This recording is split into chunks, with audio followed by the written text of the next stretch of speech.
Hi, I'm Brad Simpson with Simpson Limited Collector Firearms. And we're always getting interesting new guns in, and we just got in an excellent example of a Remington 1875 pistol. And it's in beautiful condition, it's all original, and let's take a closer look. The Model 1875 was Remington's first cartridge gun.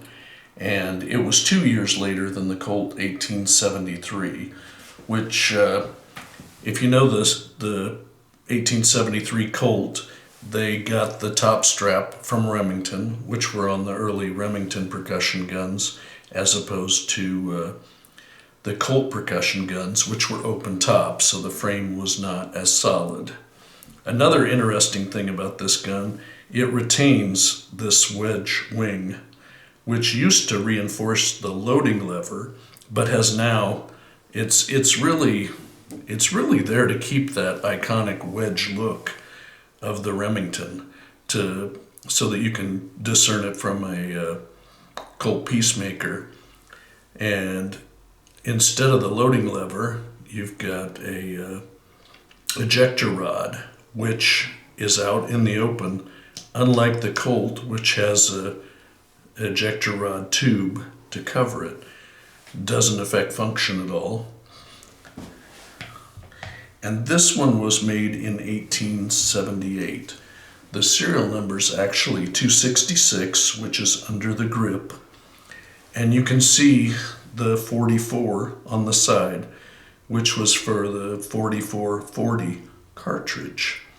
Now, the first guns were in 44 Remington, and they had 44 on the grips, but that marking wore off easily. So in 1878, they started the 4440 and the 45, and they marked them on the left side of the frame as such. Now you can see the blue. This is the nicest one that I've ever seen.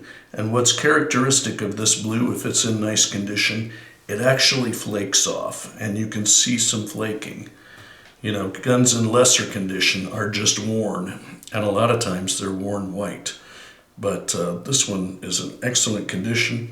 You can see the loading gate is case colored, as is the hammer, and the small screws are fire blued. The grips have the original lacquer finish. This gun has a nickel silver front sight, all in excellent original condition.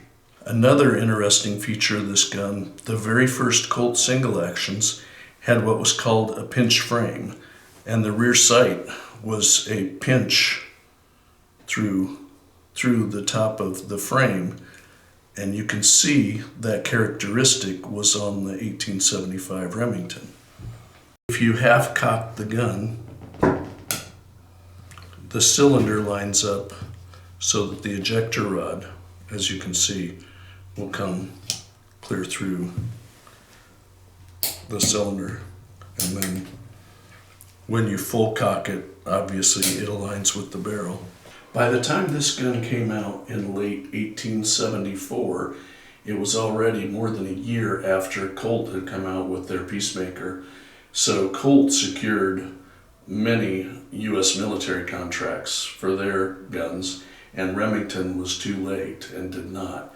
So they only made about 25 or 30,000 of this model, and most of them were sold out in the West, other than there was a contract to Egypt, which did not get completely fulfilled because they also sold them Remington rolling blocks, and there was problem with payment, and the contract got canceled. But yeah, most of these guns were out in the West, and not in military service, but you know, cowboys and other customers. So as you can see, this is one of the iconic pistols of the Wild West, and it's in great original condition, and it's a perfect specimen to do a video of. If you have any ideas for other videos or have questions, send me an email at brad@simpsonltd.com. Thank you.